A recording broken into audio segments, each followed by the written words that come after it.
Bom dia, boa tarde, boa noite. Não sei que horários vocês estão vendo essa aula, mas bem-vindos à minha segunda aula no nosso curso preparatório para a obra MAP.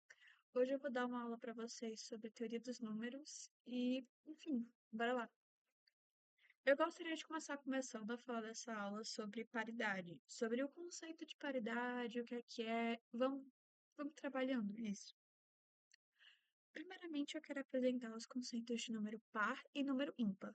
Todo número par é aquele que é múltiplo de 2, ou seja, deixa resto zero quando ele está sendo dividido por 2. Por exemplo, de um número par, o número 4, que é 2 vezes 2, o número 6, que é 3 vezes 2.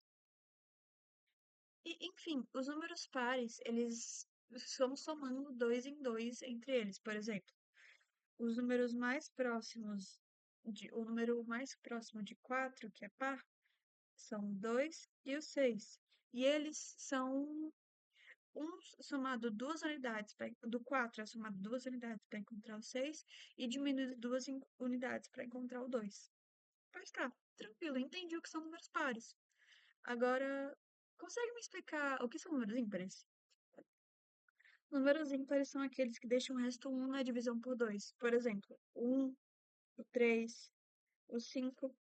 E, além disso, eles têm um espaço entre dois, igual eu tinha explicado para vocês do caso dos pares. Se a gente pegar um número ímpar, para a gente encontrar outro número ímpar, basta a gente somar duas unidades ou subtrair duas unidades. Certo, Sofia, já entendi isso, tudo bem, mas tem algumas propriedades entre paridade? Tem sim, gente. A gente tem as propriedades da soma e da multiplicação.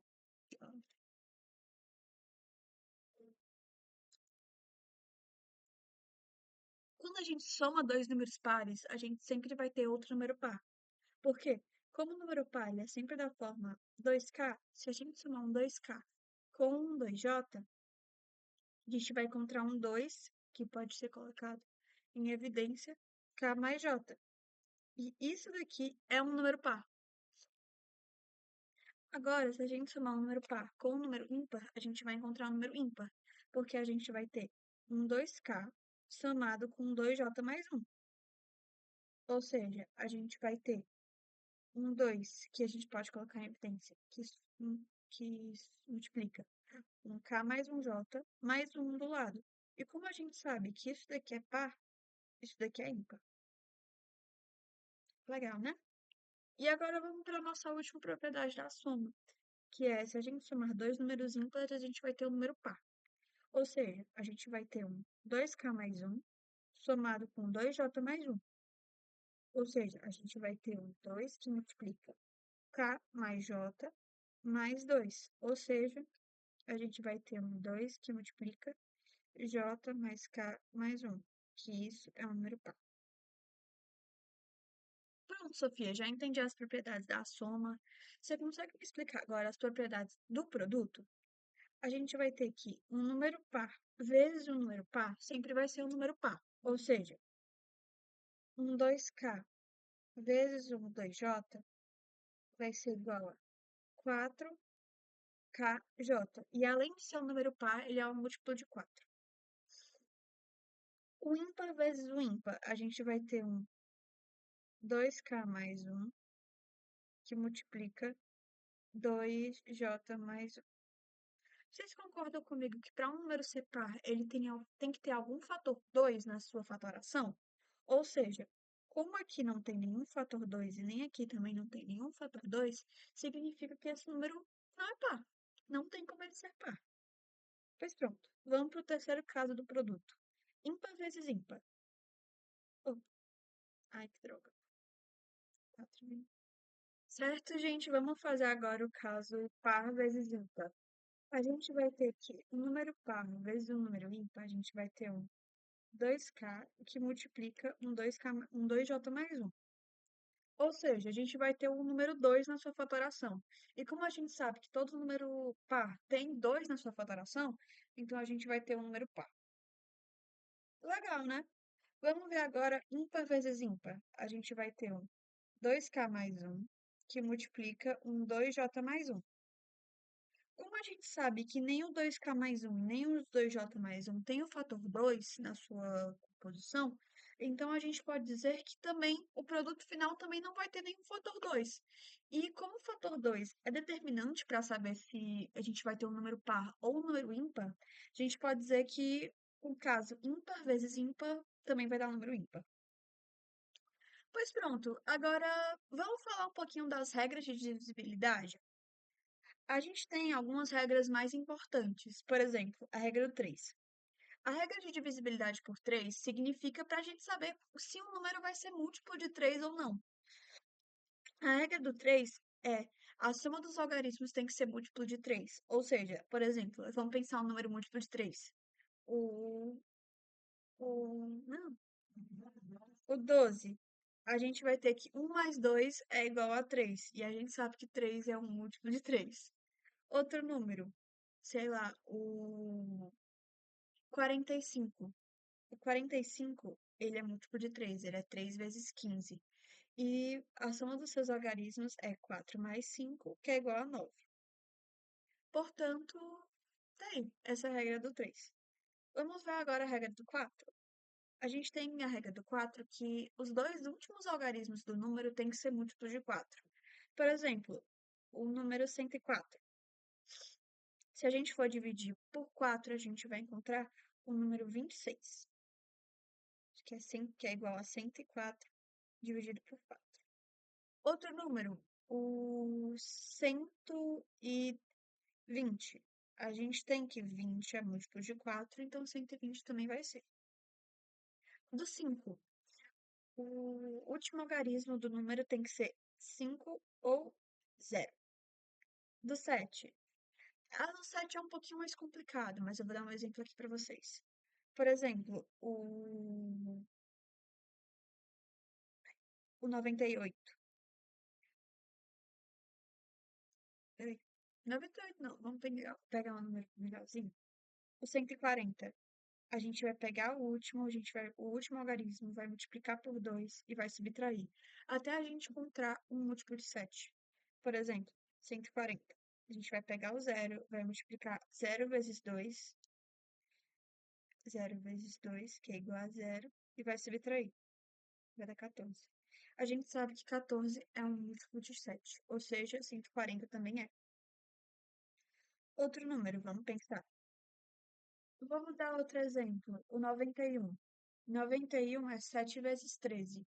A gente vai pegar o último algarismo, que é o 2, ou que é 1, multiplicar por 2, que é igual a 2, e vai subtrair. E vai dar um número múltiplo de 7. Pois pronto, mostrado aqui. Agora do 8.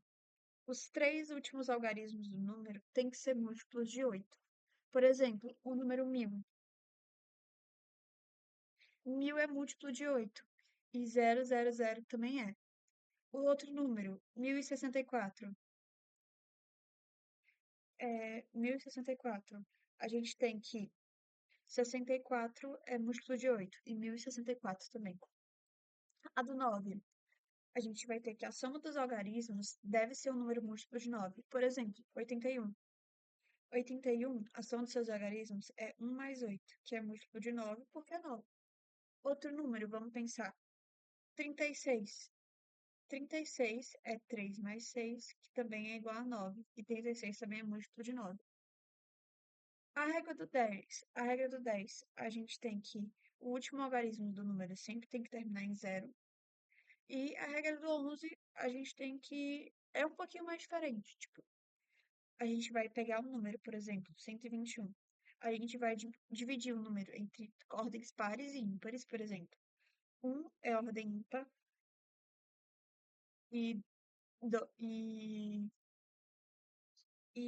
esse daqui, outro 1 também é ordem ímpar, que é a primeira ordem, segunda ordem, terceira ordem. A gente vai somar os números de ordem ímpar, somar os de ordem par e subtrair. Então, de ordem ímpar, a gente vai ter 1 mais 1, e ordem par, a gente vai ter 2. Ou seja, 2 menos, então vai ficar 2 menos 2, que é igual a zero. Portanto, tá aí todas as regras de divisibilidade. Pronto, gente, voltando, bora fazer aqui, ó. Bora então começar a fazer a lista de exercícios que eu acho que vai estar aí na descrição. Enfim, vamos começar. Primeira questão. Maria escolheu um número inteiro. Ela somou a esse número os três números ímpares imediatamente inferiores e os dois números pares imediatamente superiores a ele, e obteve um 4 como resultado. Qual é a soma dos algarismos do número que Maria escolheu? Primeiramente, a gente tem duas possibilidades. Ou esse número é par, ou esse número é ímpar. Vamos começar supondo que esse número é par. Ou seja, a gente vai ter. Ela escolheu um número, vamos chamar esse número aqui de x. Ela somou esse número três números ímpares imediatamente inferiores do que ele. Então, a gente vai ter o x mais um x menos um mais um x menos 3 mais um x menos 5. E dois números pares. Voltando. E ele também somou os dois números pares imediatamente superiores a ele. Ou seja, somou mais um x mais 2 e mais um x mais 4. E desse resultado, ele encontrou 1414. Tá, ou seja, uma equação de primeiro grau a gente sabe resolver. Aí vai ficar 2, 3, 4, 5, 6x menos um com menos 5 dá menos 6, que vai cancelar aqui. Ou seja, 6x menos 3, que vai dar 1,4. 1,4. Portanto, a gente vai ter que 6x é igual a 1,417. Porém, a gente sabe que esse número é um número par. E não tem como o número par ser um número ímpar. Portanto, dessa forma, esse x ele não é inteiro. Portanto, o nosso número que a gente encontrou, que a gente supôs que era par, a gente encontrou a contradição. Portanto, o número que a gente quer é ímpar. Vamos fazer agora de novo, só que agora com x sendo ímpar. Então, a gente vai ter o número que a gente quis. O x, que a gente quer o x, ela soma esses números, três números ímpares imediatamente inferiores, ou seja, a gente vai ter um x mais um x menos 2 mais um x menos 4 mais um x menos 6 e os dois números pares imediatamente superiores a eles, ou seja, mais um x mais um x mais 3. Que tudo isso vai dar igual a 1414. Portanto, a gente vai ter então 2, 3, 4, 5, 6x menos 2, menos 4, menos 6, menos 12, mais um mais 3, mais 4, igual a 1,414. Então, a gente vai ter 6x menos 8 igual a 1414. Portanto, a gente vai ter que 6x vai ser igual a 1422. 1422.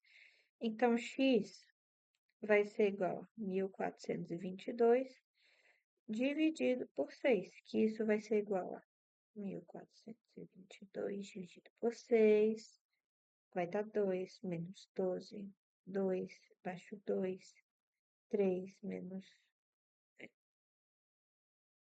18, dá 4, baixo 2, 7. Então, o número que a gente escolheu, que foi escolhido por Maria, foi 237. Portanto, a soma dos algarismos de 237 é igual a 12. Item A. Vamos agora para a segunda questão. Qual o resto de 1000, esse número imenso, na divisão por 9? Eu tinha comentado para vocês do método de divisibilidade por 9, mas uma coisa que eu não comentei e eu gostaria de comentar nessa questão é que a soma dos algarismos também vai ser o resto. Por exemplo, quando a gente tem aqui o número, vamos pensar, o 19. 19, a soma dos algarismos vai ser 10. A soma de novo vai ser 1. Se a gente ficar fazendo sucessivamente essa soma dos algarismos, a gente vai encontrar um número de um algarismo que é o resto da divisão por 9. Portanto, basta a gente aplicar isso. Vou dar outro exemplo aqui para vocês. Por exemplo, o número 1, 1986. Vamos ver se ele é múltiplo de 9. E qual é o resto dele da divisão por 9, se ele não for múltiplo de 9? A gente tem 1 mais 9 mais 8 mais 6, que isso daqui vai ser igual a 24. E 24 vai ser 2 mais 4, que é igual a 6. Portanto, teoricamente, o resto da divisão por 9 desse número é 6. Vamos agora conferir. 9, 8, 6 dividido por 9.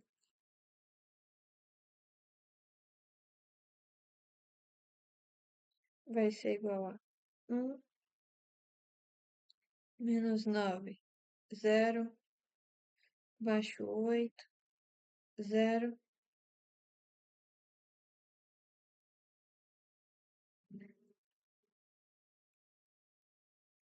Ah, desculpa, gente. Eu esqueci de colocar um na frente. O 986 dividido por 9. A gente vai ter 2 aqui, menos 18, sobra 1, baixo 18. 2 de novo, sobra 0, baixo 6, 0 aqui e resto 6. Portanto, como a gente viu, o resto é 6 mesmo. Portanto, basta a gente fazer aqui. Como aqui a gente vai ter um número? A soma dos algarismos vai ser 1 mais 2 mais 2 mais 3 mais 3 mais 9 mais praticamente infinitos 9. A gente sabe que como os números múltiplos de 9 eles são de 9 em 9, portanto, toda vez que a gente adicionar 9 a algum número, ele não vai mudar o seu resto na divisão por 9. Por exemplo, se a gente pegar, por exemplo, o número 25 e somar 9, o resto na divisão por 9 não será alterado. O nome disso que a gente vai usar, que a gente vai aprender posteriormente, é usando ferramentas de congruência modular. Aí pronto. Portanto, esses 9 aqui não vão alterar no resto da divisão por 9 desse número. O que realmente vai importar vai ser só essa soma, que ela vai ser igual a 1 mais 2 mais 2 mais 3 mais 3 mais 3. Que isso daqui, como é 9, 3 vezes 3 é igual a 9, então isso daqui também não vai alterar. Ou seja, 1 mais 2 mais 2, que é igual a 5. Portanto, o resto da divisão por 9 desse número é igual a 5. Fechou? Tranquilo, questão legal, a cara do BMAP. Enfim, vamos agora para o terceiro problema. Resolvendo as expressões abaixo, qual o resultado termina com o maior número de zeros? Como a gente viu anteriormente, a regra da divisão por 10 tem que deixar o resto zero. E a gente também sabe que toda vida que a gente tiver um 5 multiplicado por um 2 na fatoração, vai ser um zero. Por exemplo, a gente tem o número, vamos pensar, o 900. Vamos fatorar ele. Vai ser igual a 2 e vai ficar 400. Depois 2 de novo vai ficar 225. Depois 3 vai ficar 75. Depois 3 de novo vai ficar 25. Depois 5 vai ficar 5 e 5 dá 1. Ou seja, a gente vai ter um 2 ao quadrado vezes um 3 ao quadrado vezes um 5 ao quadrado. Portanto, como a gente consegue ver aqui, toda vida que a gente tiver um 2 e um 5 na fatoração, é como se a gente tivesse um zero no final do número. Que é justamente quantas vezes eu posso, tipo assim, é basicamente quantas vezes eu posso dividir esse número por 10, porque, enfim, porque o 10 tem os fatores primos 2 e 5. Portanto, basta a gente analisar isso. Quantos, entre aspas, fatores 10 tem o número? Vamos começar aqui a analisar pelo item A. No item A, a gente tem um 2 elevado à quinta,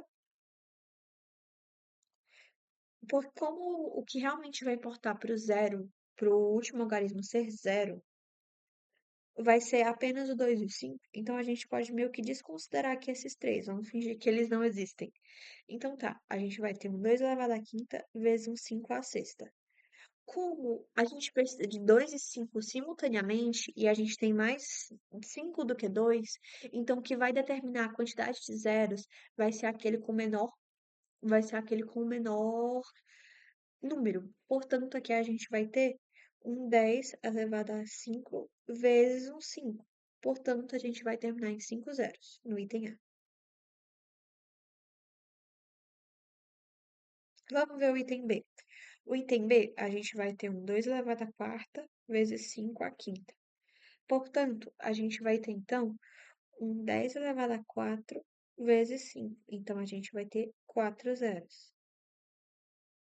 A questão está perguntando qual termina com o maior número de zeros. Portanto, o item B a gente já viu que não pode ser porque o item A tem mais zeros.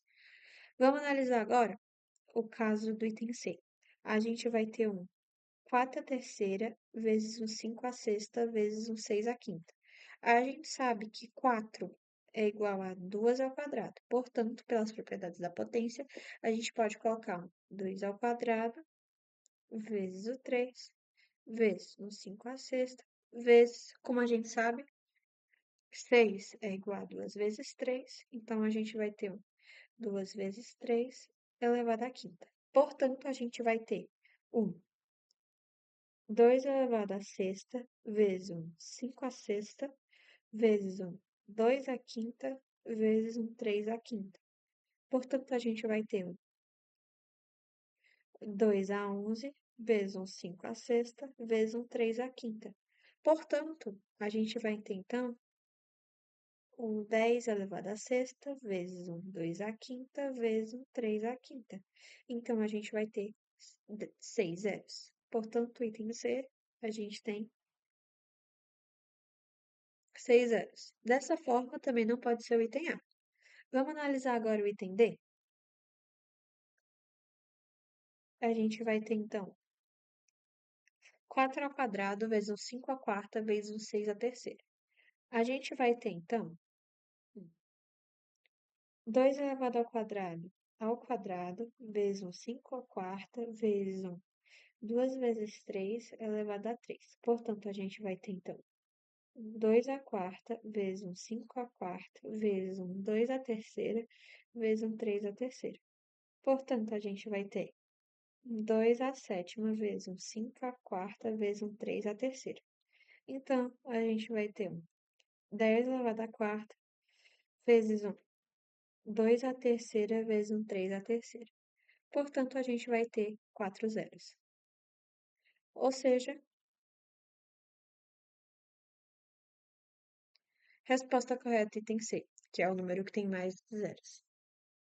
Vamos agora para o nosso quarto problema. João percebeu que é possível, começando do 1, chegar em 6, em 100, em apenas somando-se 3 e multiplicando por 4 sucessivas vezes.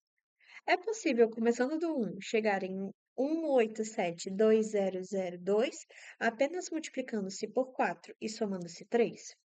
Para a gente resolver esse problema, a gente tem que ter com base algumas propriedades. Por exemplo, quando a gente tem um número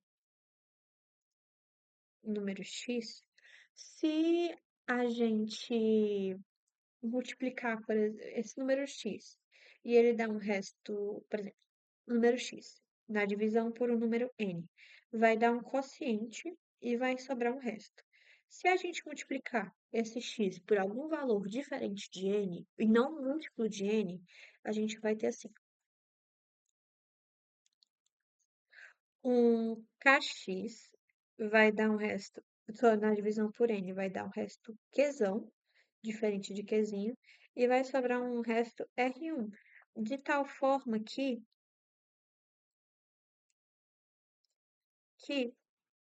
de tal forma que R vai, de tal forma que R vezes N vai ter o mesmo resto na divisão, ou R vezes K vai ter o mesmo resto na divisão por N do que R1. Pronto, Sofia, vamos dar um exemplo agora. O número 5, por exemplo. Na divisão por 7, ele dá quociente zero e deixa resto 5. Agora, se a gente multiplicar, por exemplo, 5 por 2, a gente vai ter, então, um 5, ou 10 dividido por 7, vai dar quociente um e vai dar resto 3. Que, como eu falei, como a gente multiplicou por um k igual a 2, a gente vai ter 5 vezes 2, que também vai dar o mesmo resto, 10 também dá o mesmo resto que 10 na divisão por 7. Certo, Sofia, mas agora você fez um exemplo muito pequeno. Dá um exemplo maior. Por exemplo, o 134 na divisão por 11, a gente vai ter então 1 menos 11 vai deixar 24, por 2 deixa resto 2. Vamos multiplicar esse número por 2, a gente vai ter então 2, 6, 8 dividido por 11. A gente vai ter então 2 menos 22, 48 dividido por 4, resta resto 4.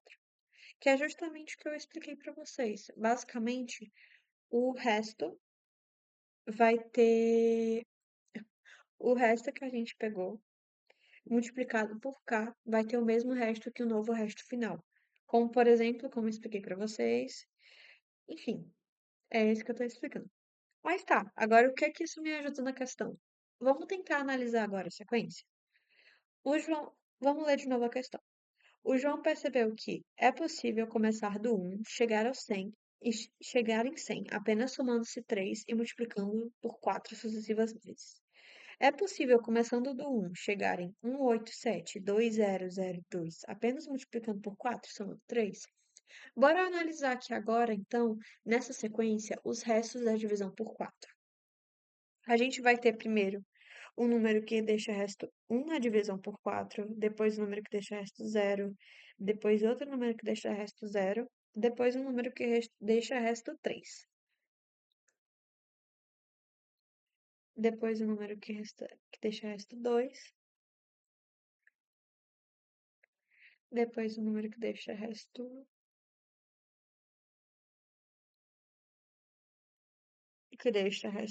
um, depois um número que deixa resto 0.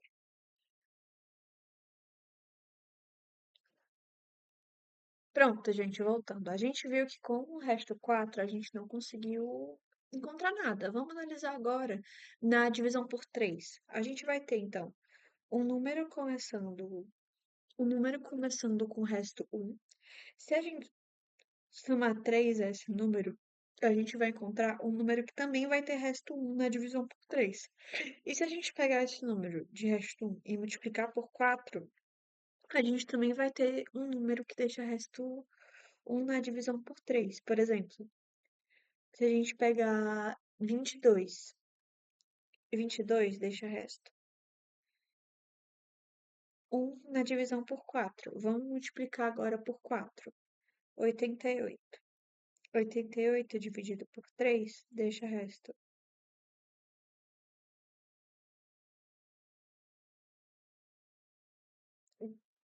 Também deixa resto. Também deixa resto 1 na divisão por 3. Então, nessa sequência, a gente sempre vai ter números que vão deixar resto um na divisão por 3.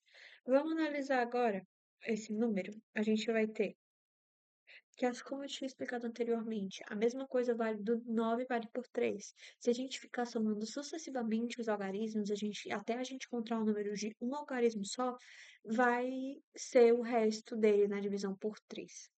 Ou então, um número, por exemplo, a gente vai contar tipo um 7, que a gente sabe o resto do 7 da divisão por 3, que vai ser o mesmo resto. Então, a gente vai ter, então, 1, 8, 7, 2, 0, 0, 2.